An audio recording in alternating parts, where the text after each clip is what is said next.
Today we talk about how can you enable thanks notifications on your Braille app. We go to figure out the solution on how you can do that on your app. So all you have to do, you just go down, click here on profile down here. So then it's going to take you to this list. And all you have to do now, just click here on settings. So then it's going to take you to next step here. You click on notifications.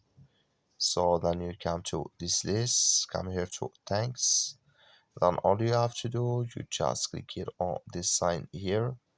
When you just click on it, and like you see this color here show for us, that's mean here thanks notifications enable with us now. So that's all you have to do to enable this sign. Just follow this ways, then it's going to work with you. Thank you for watching. Don't forget to support us by liking, subscribe.